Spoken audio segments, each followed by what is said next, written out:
Yay, wonderful. Hello, everyone. Lindsay here, and I'm super excited to invite you to the Go Tiny Pro Show. And today's special guest, which is special, because we're not in a Zoom box. Like So we're nice. literally touching each other. This is Heather Aardema. Aardema. It's Dutch. Oh, it's Dutch. I love it. Yay. With the School of Living Lighter, and her and I are in a mastermind together. And when we started talking about what you do, what you're doing, and she lives here in Colorado, and that's where we are. We're in between the Colorado Tiny House Festival and the coming up one in Loveland, the People's Tiny House Festival. And what a perfect opportunity to talk about one of the major topics in the world of going tiny is living lighter and downsizing, simplifying. That's, a common word is simplify. Downsize would be another one.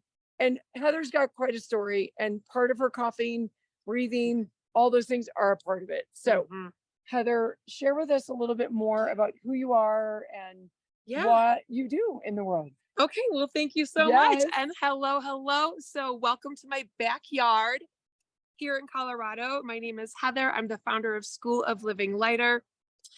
And I help people declutter their minds, their bodies, and their homes so that they can create lighter lives, and they can lose the weight, whatever weight they have, mental weight, emotional weight, physical weight, they can lose that forever.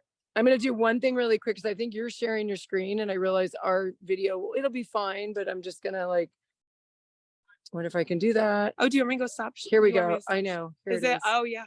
Right. Because is it sharing screen, you guys? Can anyone tell me? Maybe we are fine. I think we're fine. So I'm just making it up. We're fine. We're all fine. Okay.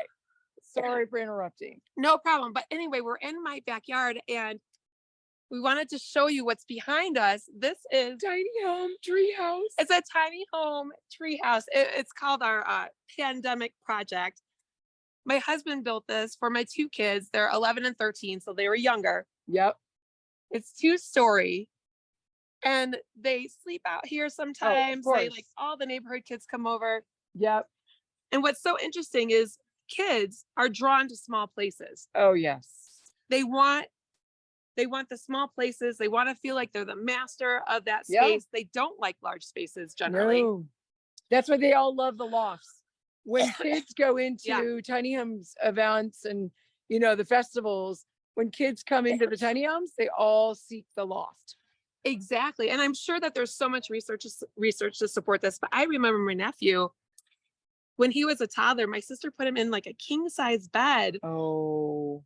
And he was always having issues at night, always struggles, nightmares, all kinds of things. He's like, there's far too much room here. Too much space. We're like little animals when they're 3 weeks old, 4 weeks old. Like we want that tiny little space. Yes. And so anyway, wanted to show you the pandemic playhouse, tiny house. I love it. It's a lot of fun. It's very modern too. Let me see if I can get a good visual. I'm learning new things with this camera. There we go. Okay. So look at that. They've got their beautiful raised garden bed, which is great. Oh yeah. The fun trampoline. That's all right.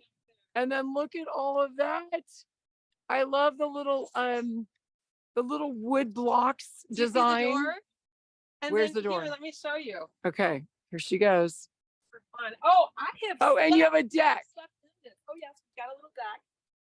Oh my gosh. And so adorable. Little carpeting down there, and I don't sit out here often, but I do sit here when the kids are playing soccer. Yeah. And I get a good view of the right. Field, they get to look at the swings is the snowboard. Yes.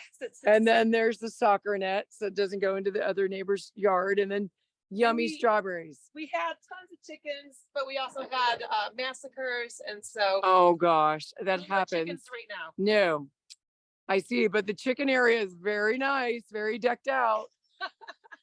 All right, so what's so great about we're gonna go into your main room? Do you think now is the time? Wherever you want. Yeah, let's go. Well, actually, let's take us on a tour of your home and tell us a little bit more about what happened with your house. Okay. And I'm saving it for her to share because it's quite a doozy, and it's something that a lot of people should be aware of. in terms of homes. So So, should we start in the kitchen? Or where was the starting? Where do you want to start? oh, this is great. Let's just Okay. start right here. There we go. All right, so if you want to be So- over there, there we go. Welcome to my kitchen. We had toxic mold in our house, and I learned that over 50% of homes have toxic mold. Over 50% of buildings, and for most people, it's no problem. You breathe it in, you eliminate it, and it's not a problem at all. But for me, I would breathe in the toxic mold, and it would recirculate, and it was just a nightmare. And so you can hear me wheezing, right, and Yeah. coughing, and so I'm healing, but it is a process. Yes. And so why is toxic mold interesting? Well, you have to get rid of everything. You have to get rid of every single thing. And so mold really likes paper. So I had to get rid of diaries. I didn't have to. I didn't have to get rid of anything, but I wanted to for my health. It was a decision that I made. And so books, diaries, all kinds of paper, yearbooks, pictures, all of my pictures, got rid of all of them. What else? I mean, clothing, towels, sheets, blankets, we had to get rid of it all. And so we started fresh. This took 6 remediations. So we didn't get it, the first time, the second time, the third time, the fourth time. Oh my gosh. But the house is now safe. It is a huge process for anybody who is sensitive to mold like I am. And I know that many people have it worse than I do. So I am so grateful. We were able to leave the 6th time and go live in an apartment while the work was being done. And are we talking like behind the walls? Where is it? So for us, it was in our attic. It was in the house when we bought it, and it had passed all the inspections. And in fact, most homes will pass all the inspections, even though they have toxic mold. And it was below our house, and so that's I was kind of sandwiched by the mold. And we thought at one point we might leave, and so I went and we hired a real estate agent, and I went into over 20 homes, and every single home had mold. I could feel it. You could blindfold me. I can tell you where it is. So wow. Anyway, and I do want to point out this gorgeous woodwork, compliments of her husband, beautiful concrete countertops. I know not all of these are ideal for tiny homes, at least on wheels, but small homes that are built to, building codes and all that. These are gorgeous countertops, beautiful, but very minimalist. Oh yeah, I mean, really, there's nothing here. Well, we got a chair and a rocking chair. We're missing a couch. We had to get a new rug. Like everything is new. But there are 4 of us that live here and our dog, and it's so easy to clean. It's so easy. It does not take any time at all. Will we finally get a couch? Yes, we will get a couch. But for me, I'd rather go quality over, just something really quick. And so I'm waiting to find the one that I really want. And less is more. I have this idea, less is more. And I also like the idea of less but better. And so when I actually do buy things, I like to buy better things. Because it'll last. Yeah. It'll last. Just like the clothes. You showed us the clothes earlier. Would you mind? Yes, let's go see that. Let's go do that. Look at the beautiful art wall. Oh, gorgeous, right? Well, thank you for letting us come in your home. Not everyone gets to see it. Notice the air purifier on the wall as well. So I had to get rid of all my clothes because I could feel the mold on them, and even new things. And so, of course, this closet was packed because I'm a typical standard American, and I have this group of clothing right here that is my. I don't wear them because I bought them right on the cusp of that remediation, but I might wear them. They've been washed over and over again. They're kind of new, but this is what I've got. And frankly, I bought these 2 things yesterday for my trip, but or one of my masterminds. But I don't need a lot, and I have a dresser, but very few drawers. This whole dresser used to be mine, and now I split it with my husband. Yes. And how does that feel to not have so many things? Oh, it's so much easier. It's so much lighter, and frankly, I'm so glad that this is a lesson I'm going through, and it helps me help others. Yes, wonderful. Okay, so we're gonna go into separate little rooms. It sounds funny to do that. Let me go back to me. Trying to touch buttons here. So I'm gonna go out in the camper. She's gonna go in the room that has got the one with the white window. Yes. And then we're gonna hear more about the School of Living later. Yeah, I can share. Yeah. And then we can answer any questions. And then because this is the Go TiNY Pro Show, we're gonna be sending this out as a replay. So some of this might be edited out because we have the power. Okay. Thank you, Heather. We'll be seeing you soon. It's so fun to do something like here we are in the front yard. There's our camper. Our friend Gwen here has been on the camper with us for like the last 4 days. Gwen, maybe while we get set up, you can share with us your experience, if you don't mind. I know you've just come off a plane. You're like, oh, don't make me do it. And you don't have to come on camera. I get it. My experience about the whole weekend, the show. Sure, yeah, the Colorado Tiny House Festival. Because here we are in beautiful Colorado. We're about to go into the camper where we stayed, where she stayed as well. So here, we'll give you a view. Actually, we just cleaned it, so that's good. Here's husband. Hi, Eric. Hi, Eric. Mr. Tiny Home Lady. Mr. Tiny Home Lady. And there's Zoe, our little daughters. She's gonna have to share with me in a moment. She's gonna have to get like reality check here. And then we have our bed up there. We've put everything back under here in the back truck, but we still have some buckets and things that have to come out and be placed here. But there's the kitchen. I love that my husband made this custom. It actually kind of like attaches underneath here to make sure it doesn't like totally go far. And then our little stove, and then the the fun little bathroom vibe. That's it. And Heather, you guys have one like this too. Heather's got this one a little bit smaller, but it actually it's in the driveway. Yeah, Right, it's a Hallmark camper, and so that pops up and it sits on the back of our truck. right. I love it. It's very similar. Exciting. Yeah, it's fun. It's so liberating when you can just like let go of everything and go travel. I know, it's so true. All right, I'm going to let you share screen while I get set up. I'm going to go off screen for a little moment and let you take it away. Thank you so much, Heather, for sharing with us your life of simplicity and all that you've learned. And, she's going to take breaks when she needs to breathe and do all the things. Drink water. Cool. I've got my water right here, ice water, because it's so warm today. So yeah, I can go ahead and share my screen. Okay, so this is a little presentation that I put together, and it is it's all about decluttering your life. So often when we think about clutter, we think it's just the tangible stuff, but it's so much more than that. And so I like to define clutter as anything or thought that gets between you and the life that you want to live.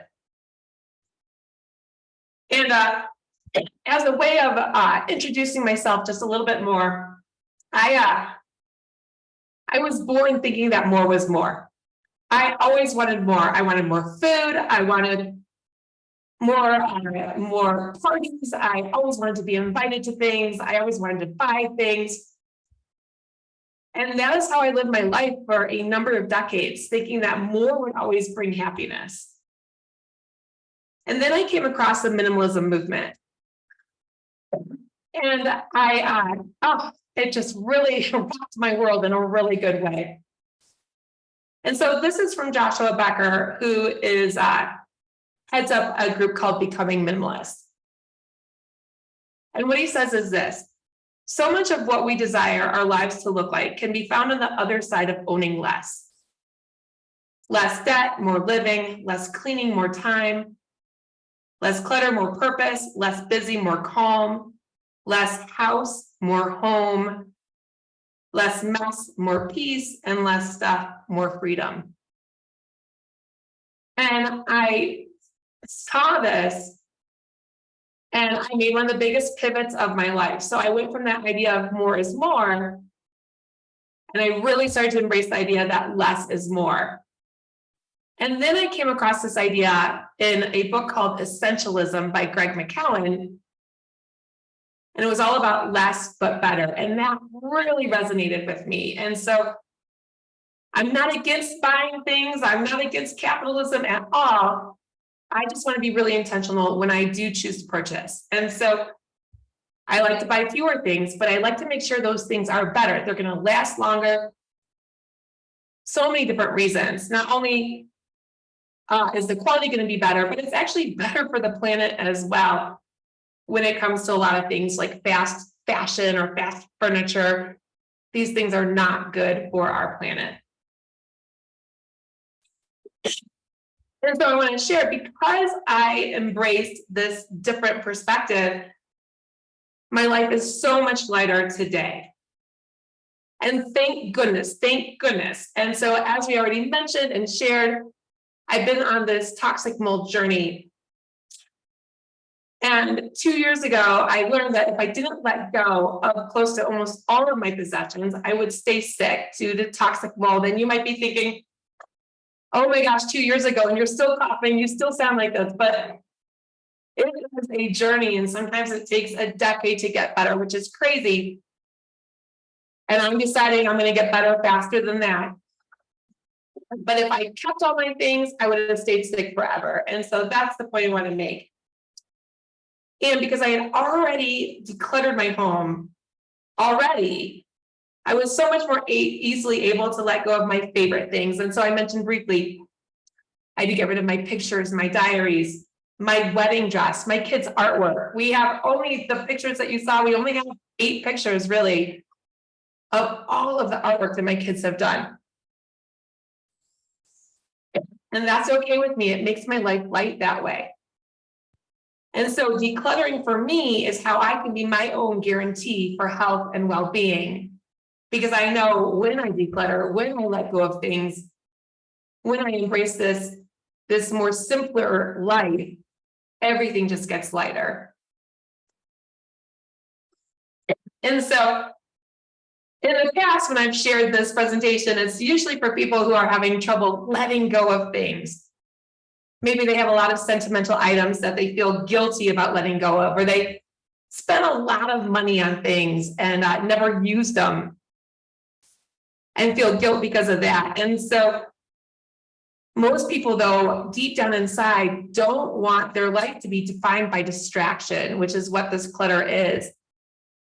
And they want clutter to no longer be a part of their story. And so whether that's you right now, or if that's people you're working with, know that when we let go of the clutter, on the other side is so much freedom, peace, calm, and joy, and space to start focusing on the things that matter most.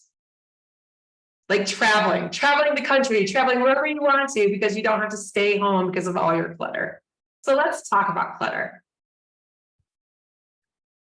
And so here in this little presentation, I talk about the types of clutter, how clutter can impact your mind and body, or your body and mind, why I recommend addressing it from a functional medicine perspective, and then I give you 5 quick tips to embrace as tools to help you learn to let go. So clutter, as I mentioned, any thought or thing that gets between where you are and where you want to be. And at School of Living Lighter, we've identified 3 types of clutter. So we've got mind clutter, body clutter, and home clutter. And so we're going to play a little game. And I'm going to give examples of clutter, and then I'll share what types they are. So thinking others should change or do things differently. Mind clutter, body clutter, or home clutter. Definitely mind clutter. Anytime we wish other people would change or do things differently, we are filling our heads up with clutter. Sentimental gifts that you don't like but keep anyway. So definitely home clutter, but also mind clutter, because you're ruminating, you're thinking about it, and that can feel really heavy. Piles of paper that you know you won't touch for weeks or longer. So another example of home clutter, but every single time we see those piles and piles of paper, It's a reminder that we are doing our best, we're showing up. And I like to look at paper because this is such a common issue for so many piles of paper. And each one of those pieces of paper is just an unmade decision. And so often what will help is like, if you embrace the idea of, I'm going to go make 5 decisions, you'll be able to get through your piles of paper much more easily that way. Overwhelm, definitely some mind clutter. Worrying about things outside your control, like other people's feelings, mind clutter. Unknown items in your freezer with freezer burn, home clutter, and also body clutter if you choose to eat those things because they're not good for you. They've lost all their nutrient density. And so definitely clutter. The last time I was back home at my parents' house, I opened up their huge freezer and I'm like, what are these things? Do you recognize them? If we don't know what they are, they go in the trash. Expensive items you bought but never used and you feel guilty looking at them. More home clutter and mind clutter. And those are just some fun ideas on all the different types of clutter that there are. And so what does the research say about clutter? If you're curious about this, the research says that a cluttered space is a stressful space. And so when we are downsizing, we're going from a home to a tiny home. If we try and bring everything with us, it is going to be massively overwhelming. We don't want to bring our mess with us. And so here's what we know. We know clutter raises levels of the stress hormone cortisol. Clutter is distracting and decreases our productivity. And clutter overwhelms our brain, so we're much more likely to resort to coping mechanisms, like eating a lot of food or watching TV. And none of these things are good. And so I'm going to share briefly, really briefly, 2 research studies that I find fascinating. Clutter overwhelms our brains, so we make poor decisions. So there was a study, and they took this group of people, they broke them into 2. One group filled out paperwork in a very clean office. The second group filled out the exact same paperwork in a messy office. Upon leaving, they were thanked and said, would you like a candy or a candy bar or an apple? If you filled out the paperwork in the clean office, you were twice as likely to choose the apple or the candy bar. And so it was not the paperwork that was curious to the researchers. It was, what will they choose? Will their surroundings influence their decision making? And heck yes, it did. And so if you have a messy environment and if you wish you ate healthier, there you go. The answer is to downsize, it's to simplify, it's to declutter. Okay, one more study for you. Clutter raises levels of the stress hormone cortisol. So there was some ethnographic research that was done in California. And what the researchers did is they went into the homes and they measured the cortisol through saliva samples and had people talk about their homes.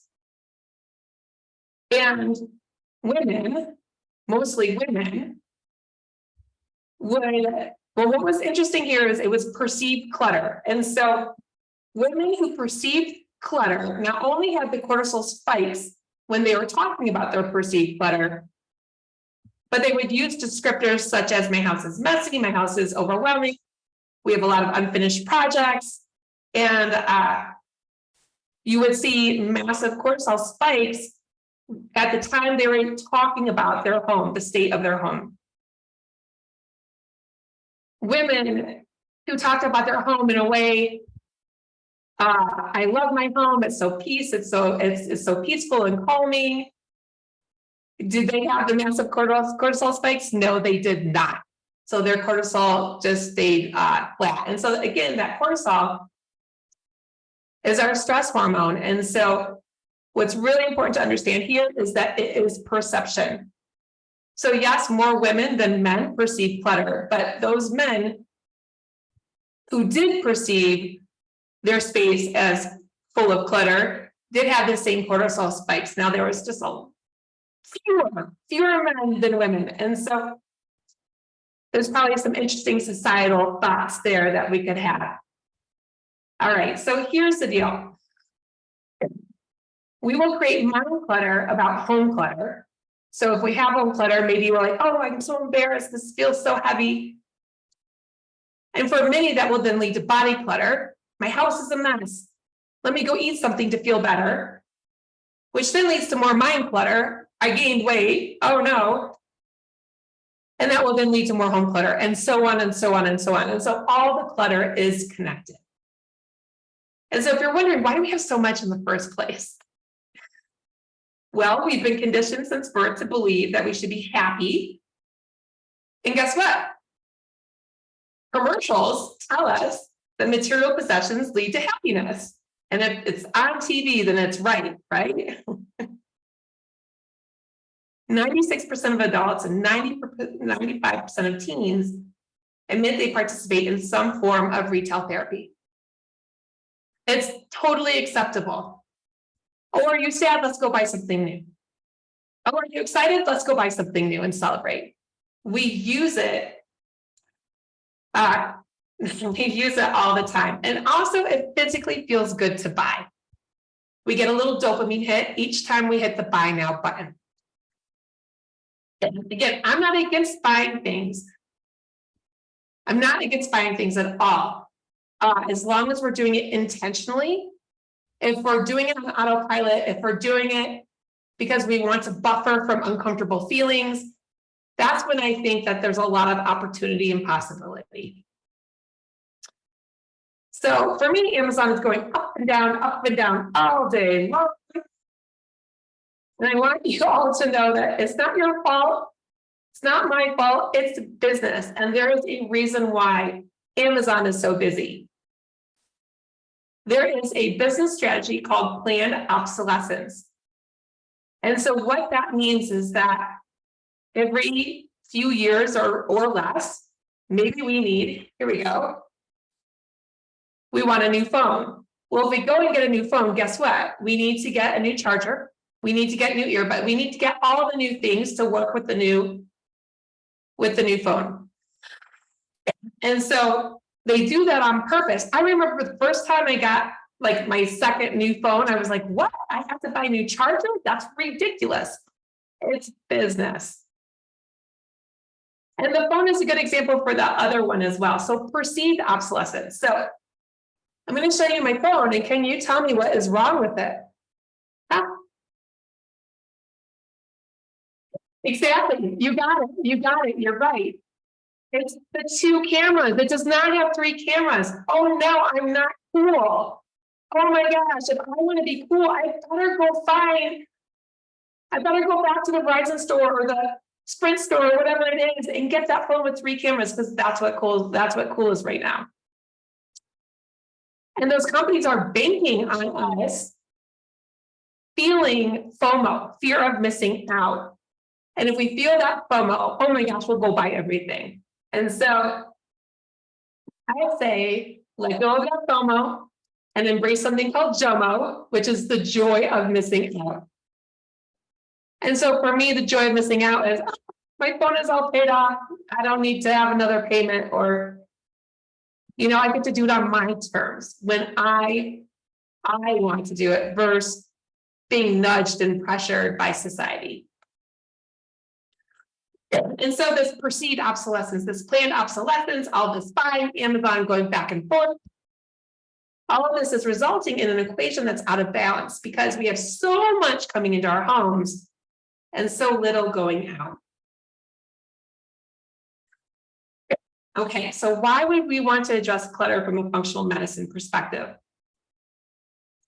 If you haven't heard of functional medicine before, it's all about getting to the root cause of a symptom. And so let's say you were walking and there was a tap in your sock and it really hurts. What conventional medicine would do is say, let's get you an aspirin or let's get you something to relieve that pain. And they would not get to the root cause of, oh, in your shoe, there's this really sharp tack. Let's just get rid of that. And so with functional medicine, they want to figure out what is that tack? What is that really sharp thing in your shoe? Let's get rid of that so that you don't need to have the other kind of, all the other medicine. And so I want to offer that clutter is a symptom. It's a symptom. I also want to offer that the organizing and the storage industries are missing the point and not addressing the root cause of the symptom. It's not about organizing more and more and more and storing things forever. It's about finally learning why we are holding on to things and then learning how to let them go with a light heart. I'm not anti the organizing and storage industries, but so often we will say, oh, that's my answer. If I just buy more, that's my answer. That's my answer. And it's always subtraction before addition. The answer is not found in addition.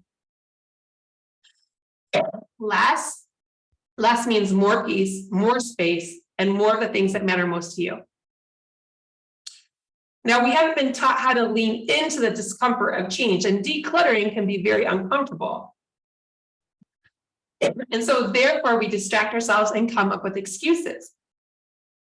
Here are some excuses that I hear often. Neat people are boring. That's why I'm having so much trouble decluttering. It's going to be so hard and never ending. So we'll tell ourselves we don't have time, even though decluttering can save us both time and money. Okay, so here are some fun facts. 80% of the items people keep are never used. British research found that the average 10-year-old owns 238 toys, but plays with just 12.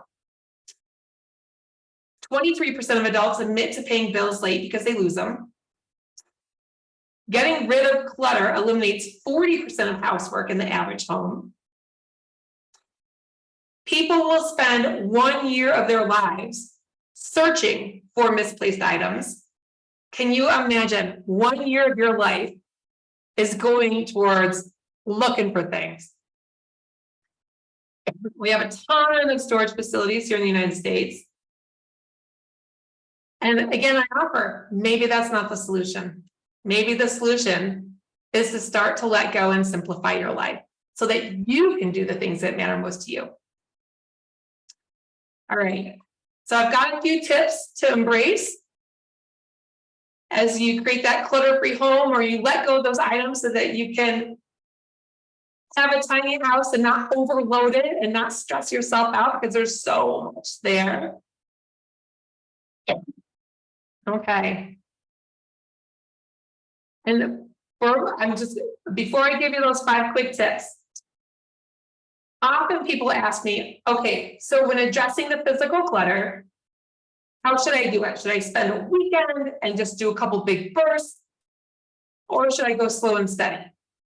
And I just want to say again that regardless of what method you choose, it is uncomfortable at first. And so this is what I like to say. Clasp your hands together naturally. When I do it naturally, clasp my hands like this, my right goes over my left. Now, clasp your hands again with your opposite side on top, the opposite thumb. It feels awkward, it feels weird.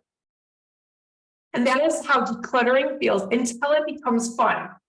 And so, yes, is it a little uncomfortable, a little icky, a little hard in the beginning? Yes, but you can do hard things. And then once it becomes fun, oh my gosh, it just becomes a game. And so know that yes, it'll be uncomfortable. Now, if you ask me like, what is the better approach?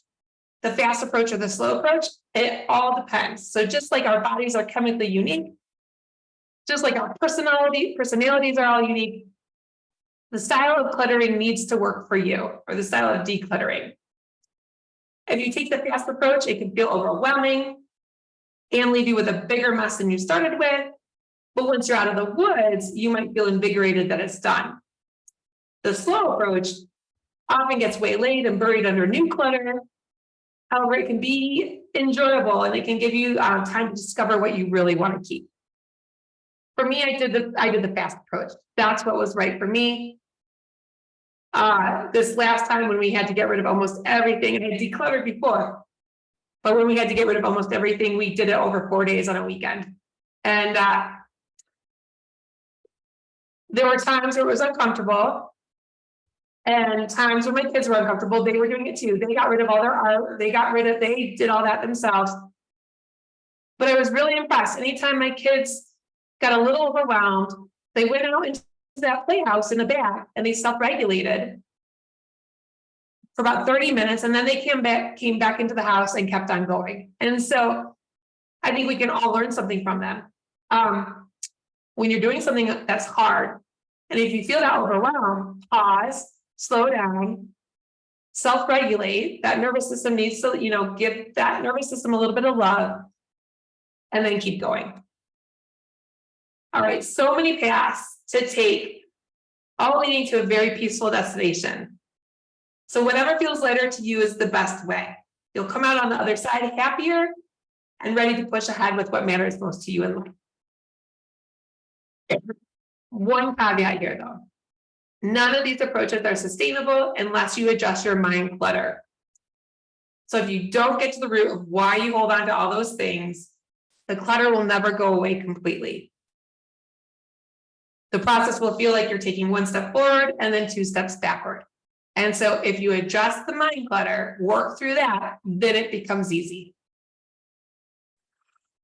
Okay, here are my little tips. So as you declutter, you want to remember, you've got that little tiny home that you want to buy, or you've got that tiny home in your vision. And so as you declutter, when it starts to get hard, remind yourself that things are meaningless unless you give them meaning. This is why it's so much easier to go into a neighbor's house and say, I get rid of that and that and that and that, and why in the world do you have this? We have these stories. We create these stories around our items, but they're meaningless. And so remind yourself of that. What else can help? Any FOMO, fear of missing out, flip it for JOMO. If you've not needed something for years and you don't love it, think about how light you'll feel when it's gone. That is the joy of missing out. The spaciousness, the freedom, you'll feel so much better. Another tip, you can remind yourself that it's okay if decluttering feels uncomfortable. And you can use your inner compass so that you don't indulge in procrastination, uncertainty, or overwhelm. And so at School of Living Lighter, we have this compass. And basically you start at north, which is listen. And so listen to yourself. How are you feeling? What feels hard? What feels easy? What is light? What is heavy?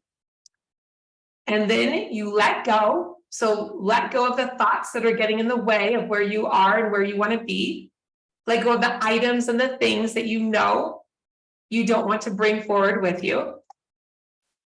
And then we've got learn. And so that is creating an environment that you're going to be able to, decide what goes to the trash, what goes to the donation center, what goes to the neighbor, and so forth. And then we have love here as well. And so anytime you're on a journey, if you don't make it fun and you don't add a layer of love, it is misery. And so add some love, make this fun. It does not have to be really hard and awful. It can be really a fun thing to do. Okay, this idea is from Mel Robbins, and I think she's brilliant. She's a motivational speaker. And so to bypass mental excuses, just do a countdown. If you're already ready to declutter, today's the day. No more excuses. 5, 4, 3, 2, 1, and go. And just start. Often people will say, well, I don't know where to start. And really, truly, at the end of the day, we do know where to start. Just start anywhere. It does not matter. And so when we say that we don't know, we indulge in the idea that we don't know. It's just a roadblock. And so don't indulge in the idea that you don't know. Start anywhere. And then this is my favorite. And so anytime you feel stuck when you are decluttering, or helping others to declutter, you can use this question.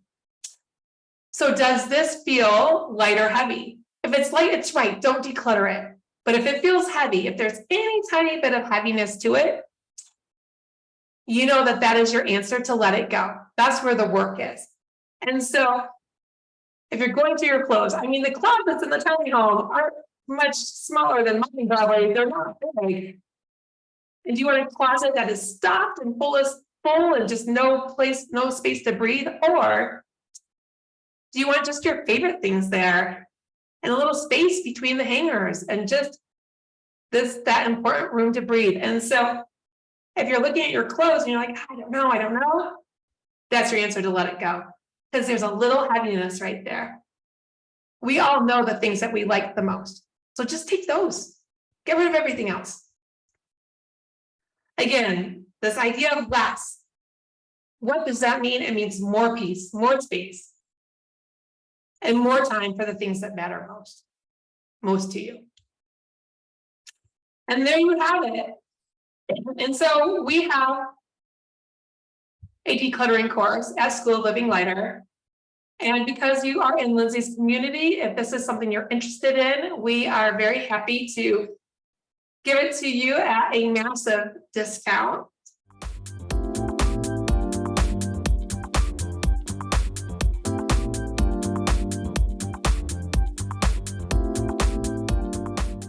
What's really, really unique about this decluttering course is that it addresses clutter from a mind, body, home perspective. And so there are other decluttering courses out there, but they're not holistic programs. They're not rooted in that root cause of the clutter. And so the course is nothing that you don't need, just the things that you do. There's no clutter in the course.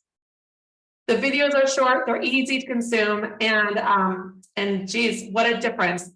So beforehand, you've got all this stuff. Oh, here comes my Lily. And there goes one of my kids. And so and there's your sweet puppy. And so so the idea is that you can live so much lighter with less. And with our course, we will show you the way.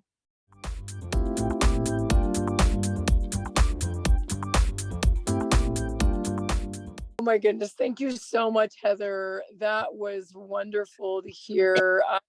I definitely see myself with paper clutter. I've done a lot of the physical things, and it's not just paper clutter, but there's computer clutter.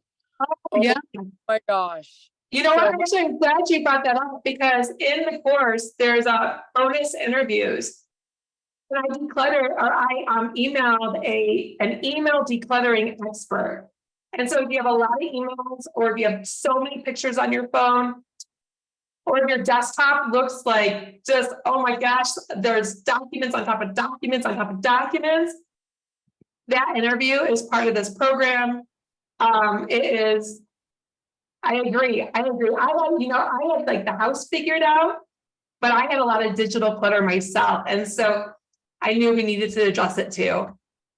It's all the things, because it does. I mean, I know from our own experience, which I haven't shared a lot of that, we went from 9 truckloads down to now I think just this year, finally got rid of the massage table that we never used. And, the bigger things like this giant walk that I never used. And it was definitely mindset. Like, oh, my mom got that walk, or, oh, I used to be a massage therapist, all that. Yes. I was like, yeah, you used to be, but you don't use it. Mental load can be so heavy. I had this sewing machine. Is that what you call it? A sewing machine? Yes. Yep. I was going to become a sewer. I was going to sew all my kids Halloween costumes. I never did anything with it. Never. And so I kept up for years and years. And I'm like, why am I keeping something that is so big and bulky and just reminds me that I did not live up to one of my dreams? And so when I let that thing go, I felt so much lighter. No regret whatsoever. That becomes a reminder, remember me. And then you're like, oh, I feel bad. And it's this, that heavy and I love the heavy and light. I think that's perfect. If you're embracing something, I love this I love this thing so much. But we actually have a bunch of these around. Now, water's always a great thing to have around, you know, and the good news is if you buy a glass bottle or whatever, but this one, it clasps, you know, I actually would get really upset if I lost this because I love the use of it. I would probably buy Yes. another. See, less but better. You just go better.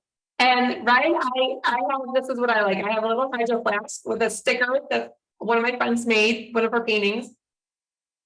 And so this, I like the meaning that I put into this. And am I gonna go buy more? No, I have one, that's all I need. And I'm set for like the next 30 years. Because it will last that long. It will last longer than I last, actually. This thing is here for the next thousands and thousands and thousands of years. So like, be intentional with what you're buying, yes. And one of the things I'd love to know about, like, so once someone gets through, okay, they're going for it, they're going to take whatever time they're going to take. Do you also in your course kind of help say, okay, now that you've amassed the ability to, you know, let go of things, do you show like how you collect them in boxes or take them in your car or do XYZ with? Do you know what I do? So this course is a DIY course. However, I have a few launches a year. And I always do Q&As and open office hours, and they're pretty popular. And so people will come on and we get on and I just hot seat people right and left. And so whatever is feeling heavy, they start off and this is what's feeling heavy. This is where I'm struggling. And they get one-on-one coaching with me. And usually I would say I have like 30 to 40 people on these calls. I do them all the time. And let me tell you, clutter is not just a problem, you know, here in Colorado, it is everywhere, right? And so, well, maybe not everywhere, but I get a lot of people from Australia and from Europe, really focusing in Canada on their clutter as well. And so we hot seat it, we go through things, and I just make it easy because frankly, it does not have to be that hard. Once we address the mind clutter, it can just be so, and we add love to the process. So what does that love look like? Are you turning on some music? Are you getting others, involved?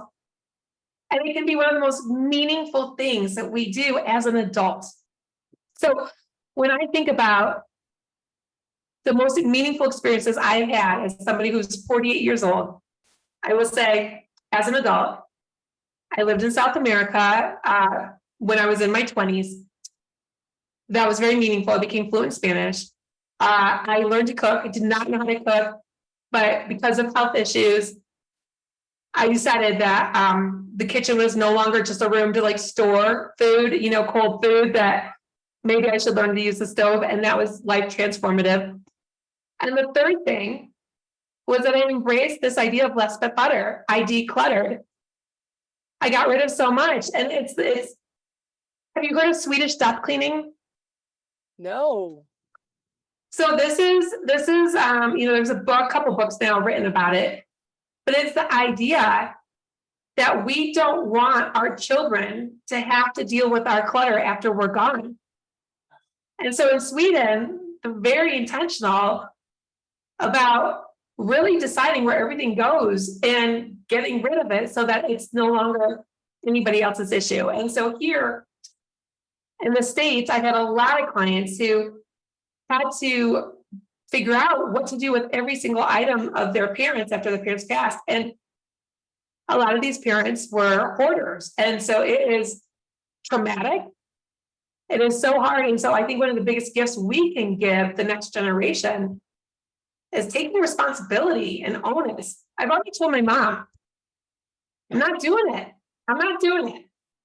Like, it's not, I actually have a tale of two moms. I have my mom and then I have my mother-in-law.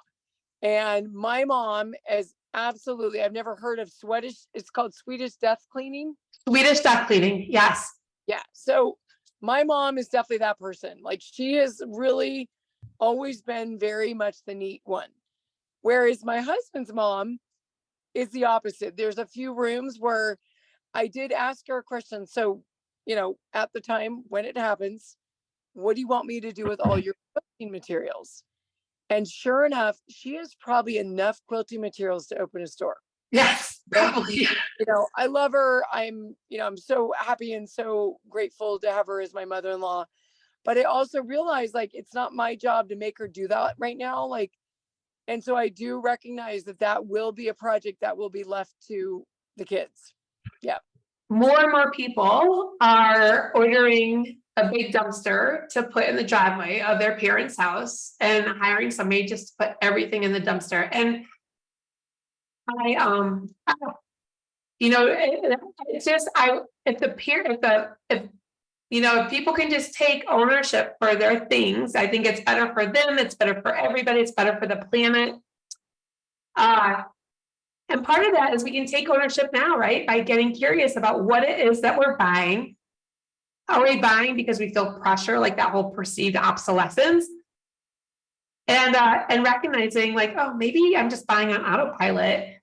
And, I used to shop at Costco, right? And I would buy, the food for my family. And then I'm like, oh, it's cute. I'll just throw in the cart. Oh, 3 for 1. Oh, I'll make 6 for 2. And so I did like, just for the clothing. And I was like, it's so funny. I'm wearing so much Costco clothing. Oh my goodness. And I was laughing at myself, but then I'm like, I am going to stop doing this. So for a whole year, I did not buy one piece of clothing. And I had something to wear every single day. I was okay. Now I had way more clothes at the time than what you've seen in my closet. But, it could be a fun little challenge. Like, can you go a month without buying something new in terms of clothing or whatever challenge it is that you want to do? When you do these types of things, then you get to save up your money for the things that you really want. I really love your focus on the 3 aspects, the body, mind, and home as clutter, because you're right. There's a lot of people that focus on the physical thing, but there's a whole emotion behind it. One of my dear friends that has since passed was a hoarder, and it was very emotional. A lot of what I've learned about hoarding, and we can easily learn about it because it's on TV here in this nation. Yes. Think about other countries do not have hoarder shows, okay? They just don't. So our country is very prevalent towards like go out, do retail therapy, go buy something so you can feel better. And then you end up with just like, I have to clean it all. Oh my God, it's in my way. I mean, here in this camper, because of our, we do have our showcase with us, but it really has taught me like, if you look up, like there's our hats. Yeah. Oh wait, whoops. There we go. There's the hat, one hook there, the one that's on my head. But actually, I brought like 3 or 4 others that are in there. I've only worn those 2. Yeah, that's interesting. Yep. And then one other really cool trick that I love that I heard from my father-in-law, after you go on a big hike, he was an Eagle Scout trainer or whatever, he'd come back, unpack his pack, and be like, here's what I used. Here's what I didn't use. So he would remember next time not do that. And I could do that same thing because we travel so much. Yeah. But when you go like on an airplane, Yes. right? What did I use? Did I not use? I think that's beautiful and so smart of your, that's amazing. What did I use? What I did not use? I get a lot of questions from people saying, oh my gosh, I'm going on a trip. I always pack too much. What do I do? And it goes back to that inner compass, what matters most to you on this trip and how can you choose to go light versus heavy. I did a 9-week trip and I came for the one that you saw with my family and our dog. So a small space and I got way too much. And this is right when I was learning about minimalism. And every time I tried to open my one drawer, because we each just got one drawer, it was so hard to open and everything was so crammed inside. And my husband, who is, born a minimalist, a natural minimalist, he would open up his drawer so easy and get like, it was just, and I realized it was such a beautiful lesson. Oh my gosh, less is more. And I did not need all those things. And so I got curious. I'm like, why did I bring all these things? And it was all the stories that I had associated with the different outfits. Well, if I wear this, this means this about me. And if I wear that, that means this about me. And I was like, can I let those go? Can I let those go? And just bring fewer things. And it's so much better. So tell me a little bit, like, paint a picture for an client that you've worked with in the program. Maybe people email you and explain, what the difference is. Because I'm sure a lot of people, I hear it all the time. Every time I take the stage, every time I, speak to a group of people, either on Zoom, there's always some comment of like, well, if I could just get, rid of my stuff, then I could go tiny. So when I think about their dream of going tiny, there's a lot that's embedded into it about freedom, feeling calmer, less stress on life. And most of that has to do with the actual stuff inside. Exactly. And so here's the thing, like, we either live the life we truly want, and we know what that is because it feels so light. And so we know what that is. And so can we find the courage to move through the discomfort of decluttering, of letting go, so that we can create that life we really want? Often we distract ourselves, and all of a sudden weeks go by, months go by, years go by, and we haven't created this life that we want, that we truly know that we want, because we're scared. And so remember that hand, it does feel weird. Yeah, like, it feels weird. Decluttering feels weird in the beginning, but here's the thing, we can do hard things, and all of us. And so I love this example by my mentor, and actually by many people out there. If you look at a toddler, and the toddler is learning how to walk, and the toddler stands and then falls, and then stands and then falls, and then takes a step and then falls, would you tell the toddler, it's too hard, don't do it, it's not worth it? We'd also around. Right, you like cheer the toddler on. Yes, you can do it, because we're on the other side. We know how amazing it is. And so I would say, give yourself a lot of grace and compassion for where you are right now. No judgment. Don't worry. Like, so often we'll say, gosh, I should have done this 10 years ago. I should have done it. No, like, let's don't out the bat. I always look at it like the personal bat, beating yourself. It just, no. Yeah, 100%. Mind clutter. You let that go. And just decide every decision you've made up until now, you are always going to make that it was the right decision because it's what you did. Yep. It's one way to like let go of all that mind clutter. And then when you're starting to dive in with the physical clutter, make sure you keep that nervous system regulated. And there are lots of different activities you can do to do that.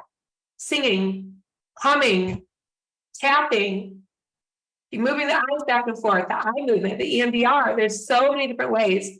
Regulate, treat yourself well, get some sleep. Don't do it after you've had, you got 3 hours of sleep and now you're going to start decluttering. No. I always remind myself, there's been a history because I've been for 5 years now, that I would get overwhelmed. Like I would just be, what do I do? And I would lay down.